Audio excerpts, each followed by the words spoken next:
shots today? Yeah, I just think we deserve to win. I really did. Our guys have been great, but we wasn't good tonight. We didn't, that little mental part of the game where you have to come and play. And I didn't think we had that tonight. I just thought they played harder, tougher, faster, more physical.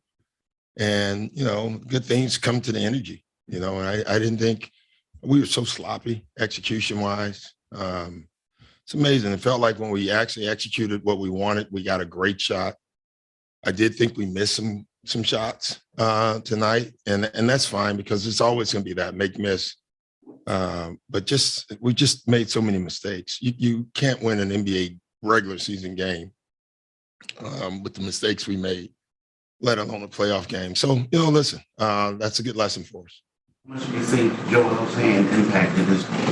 Yeah, I don't know, Keith. He got good shots, struggled with some of his passes, today.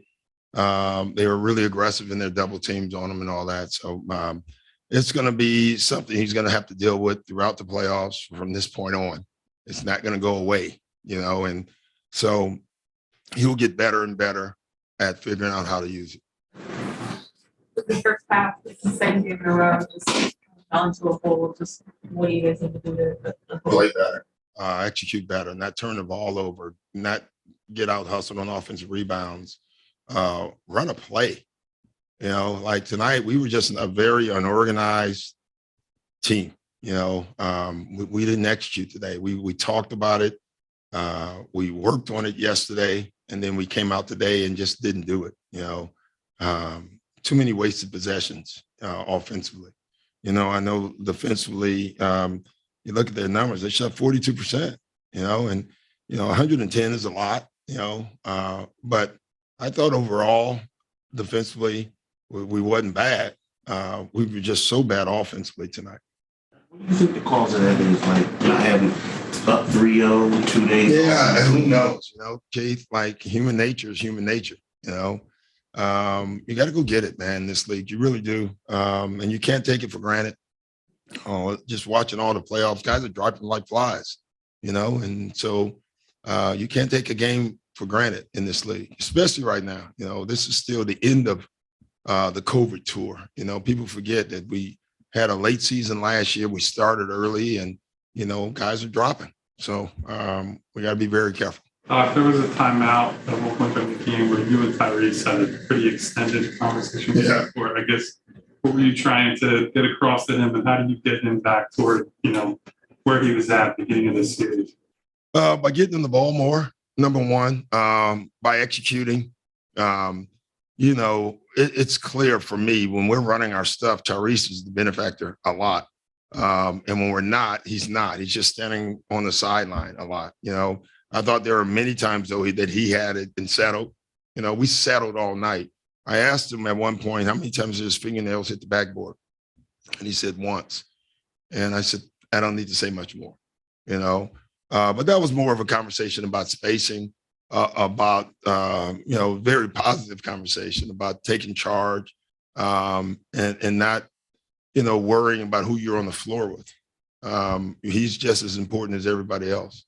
The spacing factor, it seemed like there were a couple of times tonight where either Joel or maybe James thought guys were going to be and they're cutting early or doing something. What do you think was happening there? I don't know. We work on spacing literally. If we have an hour practice, 40 minutes is on spacing.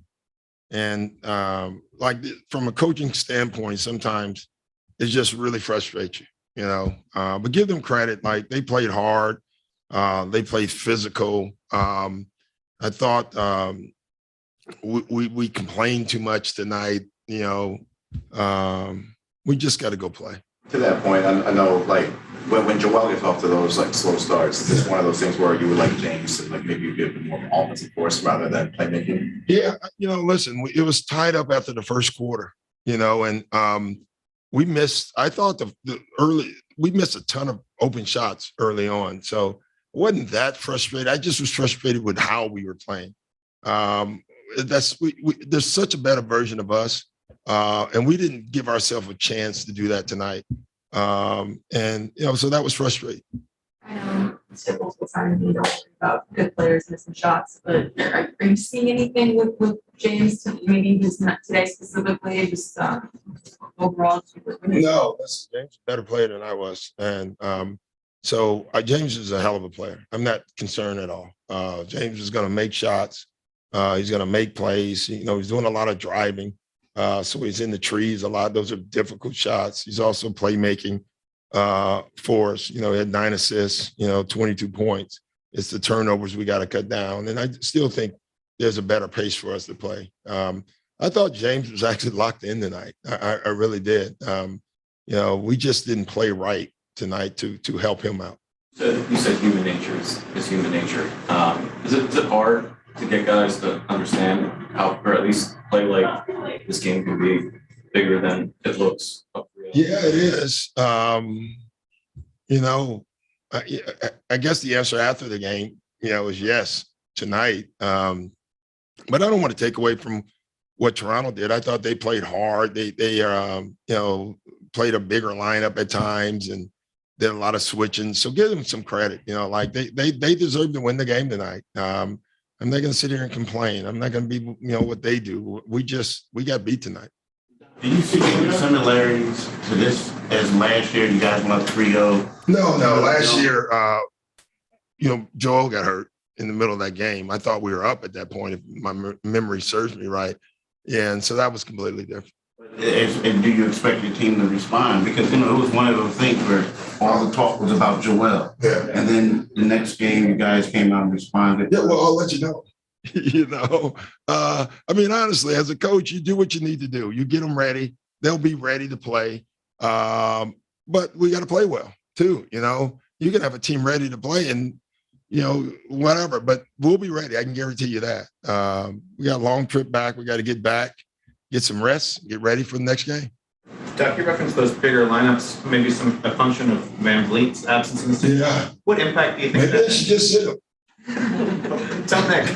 But what impact do you think that had having just Not much.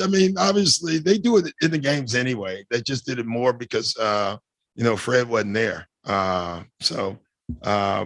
And then listen, it just felt like a game where everybody kept getting hurt.